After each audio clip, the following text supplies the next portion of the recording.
Hello, friends. After quite some gap again, I'm going to be talking to you all about a subject very close to my heart, and that is humor. Humour इतनी तरह का होता है, बहुत hurtful हो सकता है और बहुत पॉजिटिव भी हो सकता है। मैंने हर्टफुल ह्यूमर को बहुत देखा है, इसीलिए शायद उसके बारे में बात करने का मूड है। पर उससे पहले मैं ब्रॉडली आपको थोड़े ह्यूमर के कैटेगरीज, जैसे मुझे रफली 11 कैटेगरीज लगते हैं। जैसे स्लैपस्टिक ह्यूमर, बिल्कुल स्लैपस्टिक गोविंदा टाइप, कोई गिरा आप हंस लिए। डेड पैन ह्यूमर, एक्सप्रेशनलेस, जैसे वो शर्मा जी अपनी वाइफ के बारे में पोइट्री सुनाते हैं। Matter of fact, dry. या फिर सटायर, टिपिकल ऑब्जर्वेशनल, किसी करंट इवेंट के ऊपर जो करते रहते हैं आजकल। और जैसे जसपाल भट्टी के सटायर्स होते थे सोसाइटी के बारे में। इंसल्ट होती है जैसे ह्यूमर में, एग्रेसिव, हर्टफुल, किसी और के एक्सपेंस पे। वर्ड प्ले, ये लिटरेचर वाले करते हैं, एक वर्ड के दो तीन मीनिंग्स लगाना और वर्ड के ऊपर एक पन करना। और एक सेल्फ डेप्रिकेटिंग ह्यूमर होता है जो हमारे स्टैंड अप कॉमेडियंस कई बार करते हैं, अपने ऊपर अपना मजाक उड़ा लेना। ये भी बुरा नहीं है। डार्क ह्यूमर, ये ना बहुत लोगों के बस की नहीं है, ये इंटेलिजेंस चाहिए होती है इसके लिए। It is usually morbid, sick, harsh, could be offensive. हर एक को इसको अप्रिशिएट नहीं करता। It reminds me of that famous book called catch 22, जिसमें थ्रू आउट ये ह्यूमर यूज हुआ है। It can arise out of death, sickness, morbidity, किसी भी चीज के ऊपर से हो सकता है, तो थोड़ा केयरफुली यूज करें। सिचुएशनल ह्यूमर तो ऑफकोर्स किसी situation like comedy of errors, अंगूर जैसी मूवी को देखें। एक इम्प्रॉम्प्टू ह्यूमर होता है जो सडनली आपकी किसी बात से ही निकल आए और लोग हंस पड़ते हैं, ये बेस्ट रहता है। कपिल शर्मा शो में आप देखते हैं ना, कई बार एक इम्प्रॉम्प्टू ह्यूमर होता है, एक डबल मीनिंग। ये थोड़ा चीजी होता है, कई बार सेक्सुअल होता है। हर एक के साथ नहीं करिए प्लीज, क्लोज फ्रेंड्स के साथ ही करिए। जो गुड ह्यूमर होता है, let me define that, it is fun, good humour is fun. You laugh with friends, family, colleagues and it's not offensive, किसी को दुख नहीं देता। पर जो बैड ह्यूमर होता है, वो instead of laughing with someone, you are laughing at someone. आप सबके साथ नहीं, किसी के ऊपर हंस रहे होते हैं। ये एक तरह की बुलिंग है, किसी के ऊपर अब जोर जबरदस्ती है, बुलिंग है। It can also be a form of hurtful gossip. ये जो लाफिंग एट अदर्स है, इससे प्लीज दूर रहें। और कुछ सब्जेक्ट्स आप हमेशा अवॉइड कर सकते हैं जो बड़े सेंसिटिव होते हैं, जैसे religion, ethnic, racial jokes, political things, about body parts, body shaming.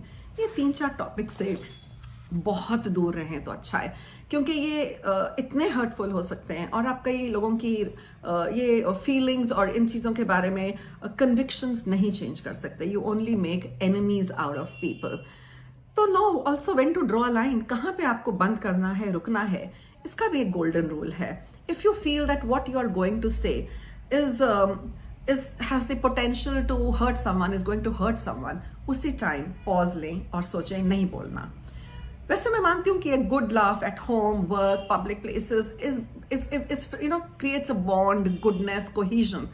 पर एक कॉन्शियस लाइन ड्रॉ करें कि ह्यूमर के लिए आपको सेंसिटिविटी डेवलप करना है और डिस्टिंग्विश करना है कि मैं किसी के ऊपर तो नहीं हंस रहा, सबके साथ ही हंस रहा हूं ना। एक और आपकी बहुत बड़ी जिम्मेवारी है टू इंटरप्ट टॉक्सिक ह्यूमर। अब टॉक्सिक ह्यूमर क्या है? जो किसी को टारगेट कर रहा होता है, किसी को नीचा दिखा रहा होता है, किसी को बुली कर रहा होता है, उस टाइम इंटरवीन करिए। Be the bigger person, be a better person and intervene. हमारी बहुत आदत होती है कि हम कोई स्ट्रॉन्गर पर्सन अगर बुली करता है उसके साथ ही करते हैं, हाँ में हाँ मिला देते हैं, नॉट रियलाइजिंग कि हम एक परमानेंट डैमेज कर रहे हैं। जो किसी और के साथ मिलके हंसना है, laughing with others, it can be based on caring, empathy, confidence build करता है, इंक्लूसिव होता है, अम्यूजिंग होता है, सपोर्टिव होता है, लोगों को पास लाता है, यूनिवर्सल इश्यूज पे होता है, कई बार आइस ब्रेकर होता है। सब मिलके इकट्ठे बैठे तो एक बात करने की चीज निकल आती है। पर जो ह्यूमर दूसरों के ऊपर होता है, जो नेगेटिव गंदा ह्यूमर होता है, वो लाफिंग एट अदर्स होता है। It is based on contempt, लोगों के लिए डिसलाइक, लोगों को नीचा दिखाने के लिए, इनसेंसिटिव होता है।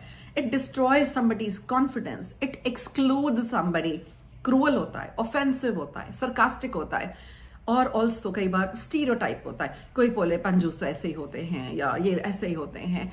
आप किसी को भी टाइप कास्ट नहीं कर सकते। तो ये वाले ह्यूमर से बहुत बहुत दूर रहिए।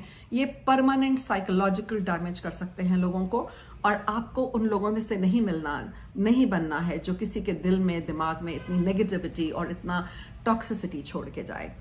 एट टाइम्स लोग मुझे बोलते थे, आप इतने थिन स्किन्ड हो, आप जोक भी नहीं ले सकते।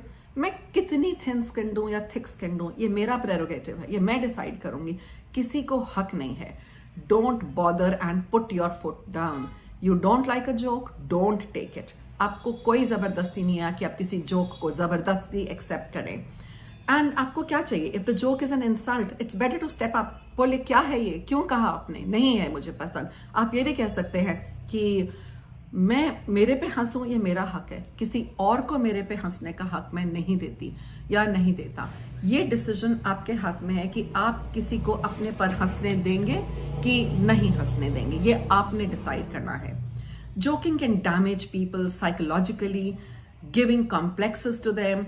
It can also make them avoid people. लोग सर कई जगह हैं, कई लोगों को मिलना अवॉइड करने लगते हैं, कई कंपनीज को, सिचुएशंस को. It can damage reputations. इस चीज का बहुत ध्यान रखिए. Nobody has the right to insist that you take a joke. ये आपके ऊपर निर्भर करता है कि आप वो जोक लेना चाहें कि ना लेना चाहें. नेम कॉलिंग, ह्यूमिलिएशन, किसी को मोटा पतला, ऐसे निक नेम्स रखना, it is more than physical hurt. आप एक बार एक स्लैप से रिकवर कर लेते हैं, पर आप किसी की ऐसे कमेंट से वो आपको जिंदगी भर चुभते हैं, वो रिकवर करना बहुत मुश्किल है. It can cause depression, reduced self worth. You could use some comments to protect yourself against negative humour. कई बार ऐसा होता है कोई आपके ऊपर नेगेटिव ह्यूमर यूज कर रहा होता है, आप उस टाइम अपने को प्रोटेक्ट करें, पर कैसे करें? आप कुछ स्टेटमेंट्स मैं देती हूँ, शायद आपके काम आ जाए, यूज करें. आप कह सकते हैं, oh that joke, it hurt like a knife. बहुत दर्द हुआ, बहुत तकलीफ हुई. You can say that was a joke, I didn't know. या आप कह सकते हैं, अरे your stand up act, it was like genocide, मजा नहीं आया, बहुत शायद लोग मर गए होंगे. या आप कह सकते हैं, अरे can you all find the joke please, कहीं हंसी तो नहीं आई, दिख तो नहीं रहा. या आप कह सकते हैं, how was it suppose to laugh, हंसने की बात थी क्या यार, मुझे तो कहीं ऐसा फील ही नहीं हुआ. Just say rest in peace to the joke. खत्म हुआ ना, चलो उसकी जिंदगी पूरी हुई. या आप कह सकते हैं, if possible insult them back in the same when. ये सबके बस की बात नहीं है. मेरे जैसे लोग होते हैं ना, कई बार जब बात खत्म हो जाती है, इंसान चला जाता है, तभी आता है, अरे मैंने ये क्यों नहीं कहा, ऐसा क्यों नहीं कहा, बाद में याद आता है. ये कम बैक सबके बस का नहीं है, तो इसीलिए नहीं हो सके तो कोई बात नहीं, उस टाइम के लिए कुछ और सेंटेंसेस सही, आप call them out. Just say कि क्यों कहा आपने, किस लिए कहा आपने, क्या मायने था इसका, क्या कहना चाहते थे, आपकी इंटेंशन क्या थी. Sometimes ignore them, don't laugh. Sometimes ask about their intent. ये ना जो मैं कई बार कहती हूँ, डोंट इग्नोर देम, कई बार they are not worth calling out, और उससे बात सिर्फ बढ़ती है, बिगड़ती है. तो कब ऐसी चीज़ों जो ज़्यादा वैसी ना हो, हर्टफुल, तो इग्नोर कर दें. You can pause. जब सब जोक पे हंस रहे हो, आप उसको देखें, थोड़ा रुकें. You can pause, you can detach your self, state your boundary कि इसके बियॉन्ड मैं नहीं सुनूंगी. से आई बेग योर पार्डन, क्या कहा था आपने. Be direct, be surprised. ऐसा नहीं करिए कि कोई नहीं, मेरे पे तो होते रहते हैं जोक. एक्ट सरप्राइज कि क्यों हुआ भाई, किस लिए कहा आपने, मुझे आदत नहीं है ये सब नॉनसेंस सुनने की अपने लिए. Don't avoid confrontation. अगर इससे आपका किसी से 1 मिनट के लिए कॉन्फ्रंटेशन होता है, होने दीजिए. कई बार जरूरत होती है ऐसे कॉन्फ्रंटेशन की. पर एक वार्निंग नोट है, keep in mind your relationship with the person, your security. कई बार रिलेशनशिप्स बड़े सेंसिटिव होते हैं, उनको भी बचाना होता है. I mean sometimes it is better to save the relation and not your ego. आपकी सिक्योरिटी, कई लोग बहुत ईगोइस्टिक होते हैं, वायलेंट होते हैं, एग्रेसिव होते हैं, उस टाइम बैकआउट कर दें. Often cruel people hurt the way, hurt this way. तो आपको क्या करना है कि अगर आपको लगता है ये लोग वापस जवाब देने पे एग्रेसिव हो सकते हैं, आपको परेशान कर सकते हैं, कुछ और कर सकते हैं, तो अवॉइड और इग्नोर करें. पर हाँ, अपनी सेल्फ वर्थ को आप डिफाइन करें. आपको कोई कैसे ट्रीट करेगा, ये आप डिफाइन करेंगे. तो इसीलिए be mindful of humour when you are cracking a joke and when you are the recipient of the joke and the receiving end. I hope it helped you all, and I hope it will resonate with some of you. If you have faced something like that, do leave your comments. And thank you very much and have a good day.